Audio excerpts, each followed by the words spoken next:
сот адилеттигин тиешелүү деңгээлде ишке ашыруу максатында Кыргыз Республикасынын жогорку соту тарабынан бир катар негизги багыттар аныкталып, алар боюнча тиешелүү иш чаралар жүргүзүлүүдө.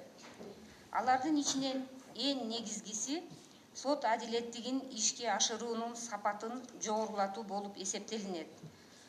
Бул багытка кененирээк токтолуп кетсем. Өзүңүздөргө белгилүү болгондой, 2016 жылдын 28 декабрында 218 мыйзамына ылайык сот практикасынын маселелери боюнча жогорку соттун пленумунун токтому бардык сотторго жана судьяларга милдеттүү экендиги жөнүндө укук ченем Конституцияга киргизилген. Ал эми бирдей соттук практика сот адилеттигин ишке ашыруунун сапатын жогорулатууга түздөн түз таасирин тийгизет. Андыктан Кыргыз Республикасынын жогорку соту бул багытта тиешелүү иш чараларды жүргүзүп, 2017 жылдын ичинде жана 2018 жылдын 1-кварталында бирдей соттук практиканы түзүү боюнча 8 пленумдун токтомдорун кабыл алган. Алар сот адилеттигин ишке ашыруунун сапатын жакшыртууга таасирин тийгизет деп терең ишенем. Ошону менен бирге бирдей соттук практиканы түзүү максатында жогорку соту заманбап технологияларды дагы колдонууда. Айта кетсем, Кыргыз Республикасынын жогорку сотуна жана областтык сотторго видео конференц байланыш системалар орнотулуп, онлайн режимде жергиликтүү соттордун судьялары менен соттук практика боюнча пайда болгон суроолорду жана маселелерди талкуулап, мыйзамды туура колдонуу түшүндүрүлүүдө. Бул дагы болсо сот адилеттигин ишке ашыруунун сапатын жогорулатууга өбөлгө болот. Мындан тышкары, Кыргыз Республикасынын жогорку соту тарабынан жергиликтүү соттордун судьяларынын ишмердүүлүгүнүн сапатын жана эффективдүүлүгүн баалоо системасы иштелип чыгып, алда киргизилген. Бул системага ылайык республиканын ар бир судьясынын ишмердүүлүгү, бардык каралган иштердин сапаты жана иштерди мыйзамда белгилеген мөөнөттө кароосу ар бир квартал сайын бааланат. Мындай баалоо соттордун иштерди мыйзам чегинде жана өз убагында кароо боюнча жоопкерчилиги менен бирге сот адилеттигин ишке ашыруунун сапатын жакшыртууга алып келет. Баалоону жүргүзүүнүн жыйынтыгында айрым соттордун ишмердүүлүгү тиешелүү деңгээлде эмес экендиги аныкталган. Бир судьяны мисал катары келтирип кетсем, жогорку инстанциядагы даттанылган соттук актыларынын 8 гана пайызы күчүндө калтырылган, ал эми калган даттанылган соттук актыларынын 92 пайызы жокко чыгарылган же өзгөртүлгөн. Менимче, мындай судьяларга карата катуу чаралар көрүлүүсү зарыл.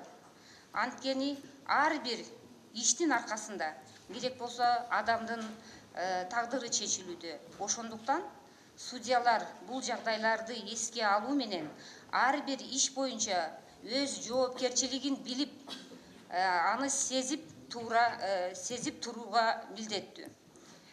Биз учурда ушуга умтулуудабыз. Начар иштеген судьялар калк арасында сот системасына болгон нааразычылыкты жаратууда. Ошондуктан кесипкөй эмес судьяларга карата чара көрүү маселеси тартип комиссиясы менен биргеликте талкуулап, жыйынтыгында тартип комиссиясы бул негиздер боюнча судьяны жоопкерчиликке тартуу мыйзамда каралбагандыгын бизге билдирген.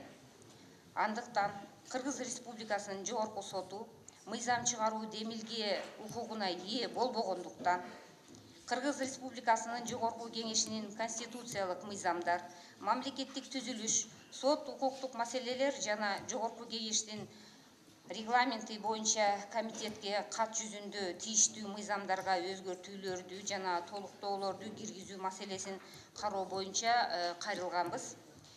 Маселе сиздердин комитетиңиздер тарабынан дыкаат каралып, биздин сунушубуз колдоо табат деп ишенебиз. Дагы белгилөө кетчү нерсе, калктын арасында сот системасына карата нааразычылыкты жаратып, негизги көйгөйлөрдүн бири катары судьялардын иштерди кароодо жана чечүүдө негизсиз создуктурушу да турат. Элдер судьялар иштерди жылдап карашат жана мындайга жол берилбеши керек деген ойдо. Биз да муну абдан туура жана негиздүү деп эсептейбиз.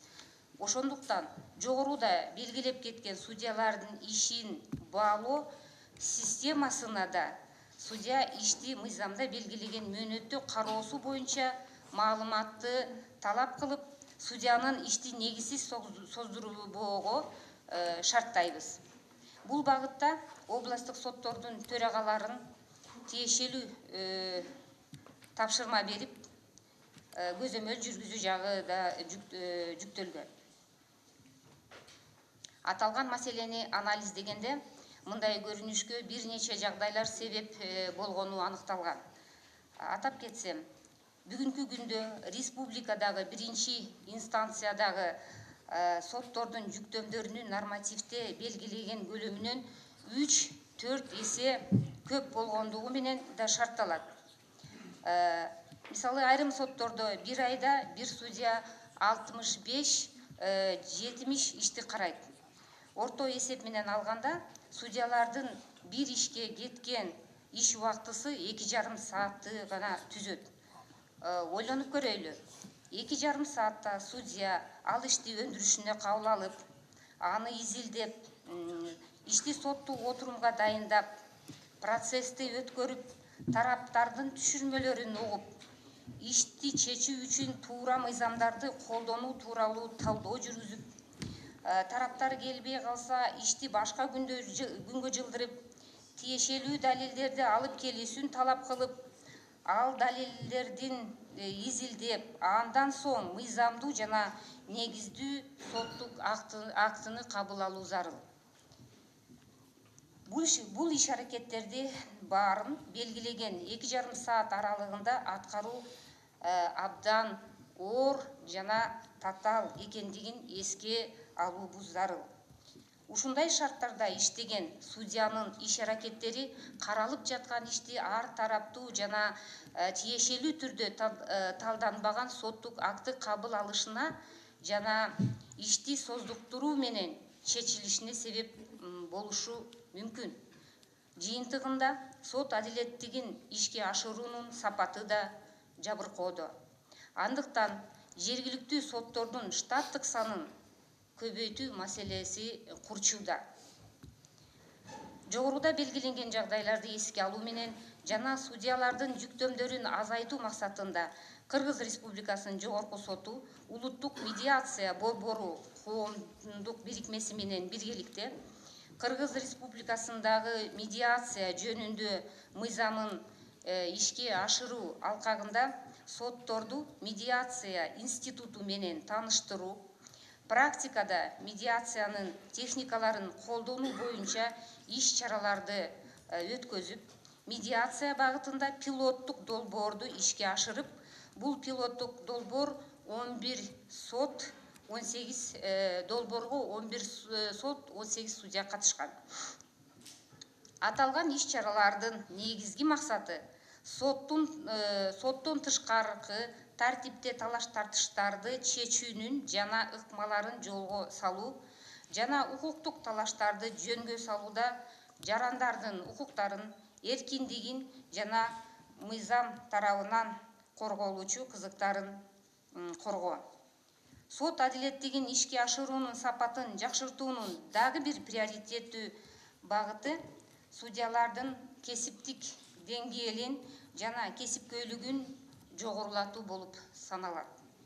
Анткени сот реформанын жүрүшүндө сот корпусу 3-төн 2 бөлүгү жаңыланып, жаңыдан дайындалган судьяларга соттук тажрыйбаны үйрөтүү зарылчылыгы пайда болгон.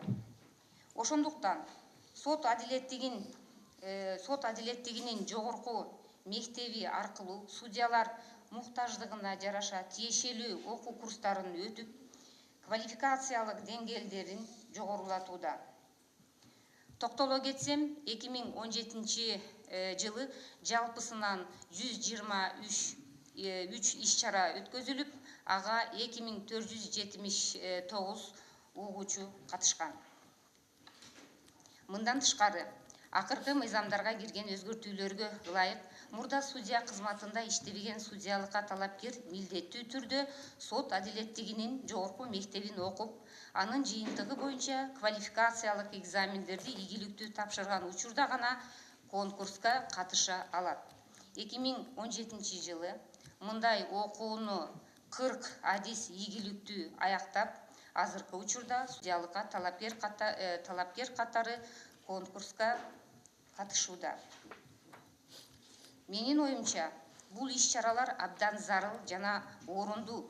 Анткени буга чейинки конкурстарга судьялык тажрыйбасы жок, 5 жылдык юридикалык стажы бар эле талапкерлер судья болуп дайындалуу укугуна ээ болуучу. Бул жагдай өз учурунда жаңы дайындалган судьяларга кыйынчылыктарды жаратып келген. Ошону менен бирге жаңы дайындалган судьяларды окутуу менен гана чектелбестен, Кыргыз Республикасынын жогорку соту алардын судьялык тажрыйбасын арттыруу максатында насаатчылык институтун иштеп чыгып, ишке киргизген. Ал эми насаатчылар катары сот системасында кадыр баркка ээ болгон, судьялык иш стажы 10 жылдан кем эмес, жогорку кесиптик сапаттарга ээ тажрыйбалуу судьялардын ичинен тандалып алынган. Долбоор 3 пилоттук сотко ишке ашырылып, алгачкы жолу дайындалган судьяларга 12 насаатчы бекитилген. Бул долбоорду ишке ашырууда ал өзүнүн эффективдүүлүгүн жана зарылчылыгын көрсөтүп, жаңы дайындалган судьялардын сот адилеттигин ишке ашыруу сапатын жогорулатууга салымын кошту. Андыктан бул багытта да иш-чараларды улантуу пландаштырылууда. Айрым саясатчылар элдин 90% сотторго ишенбейт деп айтып келүүдө. Айтылган пикирлер конкреттүү фактылар менен тастыкталбайт.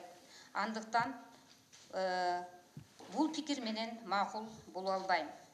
Анткени бардык кабыл алынган соттук актылардын 89% менен тараптар макул болуп, даттанышкан эмес. Статистикага кайрылсак, 17 жылы биринчи инстанциядагы сотторго 201.885 иштер жана соттук материалдар түшкөн. 2016 жылга салыштырмалуу сотко кайрылуулардын саны 12,2%га жогорулаган. Булардын ичинен биринчи инстанциядагы соттор тарабынан бардыгы болуп 175.155 иш жана соттук материал каралган. Ал эми 16 жылга салыштырмалуу биринчи инстанциядагы соттор 9%га көп иштерди карашкан. Каралган иштердин ичинен 19.491 же болбосо 11,1% гана экинчи инстанциядагы сотуна даттанылган. Ал эми жогорку сотко 7.799 соттук акт, биринчи инстанциядагы актысы даттанылып, пайызга айландырсак 4,4%ды түзгөн. Жогоруда келтирилген статистика көрсөткөндөй, 16 жылга салыштырмалуу 17 жылы жарандардын жана юридикалык жактардын сотко кайрылуулары бир кыйла көбөйүп, алар өзүнүн укуктарын коргоодо сот органын тандашууда.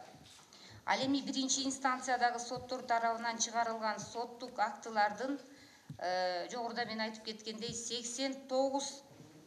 пайызы даттанылбаган жана мыйзамдуу күчүндө турат. Демек, бул көрсөткүч чыгарылган соттук актылар менен тараптар макул экенин айгинелейт жана сотторго болгон ишеничтин көрсөткүчү болуп эсептелинет.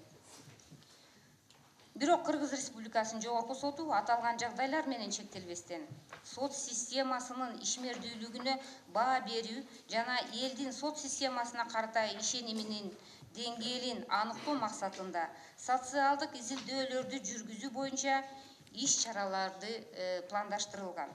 Алардын жыйынтыгында сот системасынын орчундуу маселелери аныкталып, алардын үстүндө тиешелүү иш чаралар жүргүзүлөт. Эгерде бул социалдык изилдөөлөр объективдүү жана ар тараптуу болсо, анын жыйынтыгы болжолу менен 50%-ды түзөт. Анткени өзүңүздөргө белгилүү болгондой, уткан жана утулган тарап болот. Башкача айтканда, 50% утулган тарап сотко ишенбөөчүлүк көрсөтүп, нааразы болсо, тескерисинче калган 50% уткан тарап кабыл алынган соттук акты менен ыраазы болуп, сотко ишеним көрсөтөт. Бул сот системасынын ишмердүүлүгүнүн өзгөчөлүгү болуп эсептелинет жана муну биз факт катары кабыл алуубуз зарыл. Коомчулукта соттор коррупцияга малынган деген пикирлер айтылууда. Коррупцияга аралашкан судьялардан тазаланышы керек деген пикирди толугу менен колдойм. Бирок белгилеп кетчү жагдай, коррупция менен күрөшүү бул тиешелүү укук коргоо органдарынын функционалдык милдеттерине кирет жана алар ар бир мындай фактылар боюнча иш алып баруусу зарыл деп эсептейм. Ал эми сот системасы бул багытта коррупцияны алдын алуу иш чараларын гана жүргүзө алат. Ошондуктан Кыргыз Республикасынын жогорку соту коррупцияга каршы аракеттенүүнү формалдуу түрдө жүргүзбөстөн, бул багытта реалдуу жана комплекстүү иш чараларды алып барып, элдин ишенимин арттыруу максатында мамлекеттик органдар үчүн жаңы формада сот тутумунда коррупцияны алдын алуу, актуалдуу чаралар жана демилгелер деген аталыштагы теерек стол өткөрүп, ага Кыргыз Республикасынын жогорку кеңешинин депутаттары, президенттин, жогорку кеңештин жана өкмөттүн аппараттарынын өкүлдөрү, башкы прокуратуранын өкүлдөрү, сот реформа боюнча кеңештин мүчөлөрү, ошондой эле жарандык коомдун өкүлдөрү катышып, алар сот системасындагы коррупцияны алдын алуу боюнча өздөрүнүн сунуш пикирлерин киргизишип, жыйынтыгында 2018-2020 жылдарга сот тутумундагы коррупцияга каршы күрөшүү боюнча иш чаралардын планы иштелип чыгып бекитилди.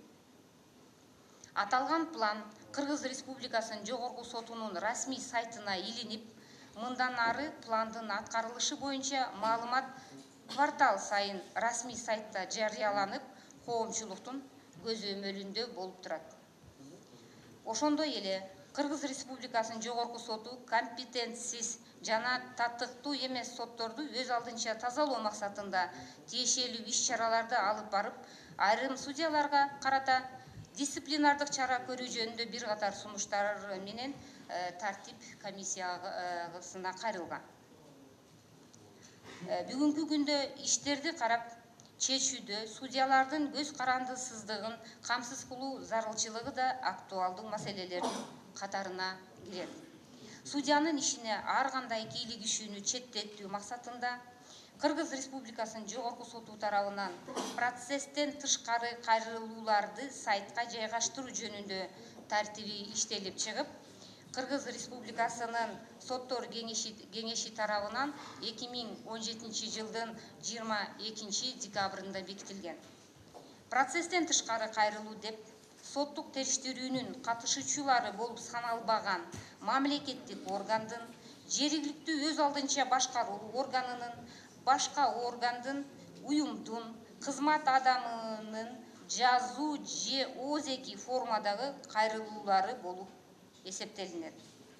Акыркы күндө бир нече жазуу жүзүндөгү процесстен тышкары кайрылуулар Кыргыз Республикасынын жогорку сотунун расмий сайтында жарыяланган. Алар менен таанышууга болот. Сот системасынын ачык айкындуулугун камсыз кылуу багытында жогорку соту тарабынан бир катар иштер алынып барылууда.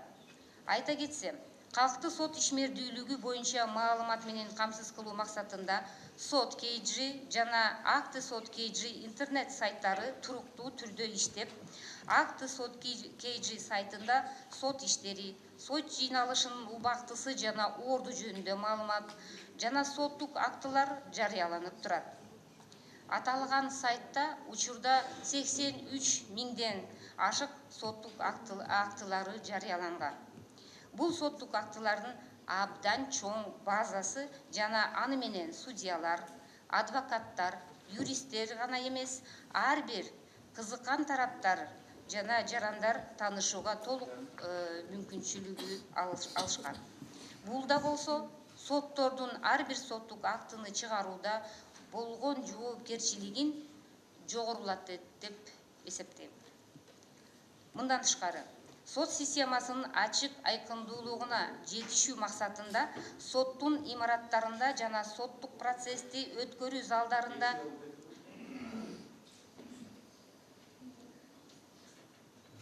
үн менен видео жазуу системасын орнотуу иштери жүргүзүлүүдө.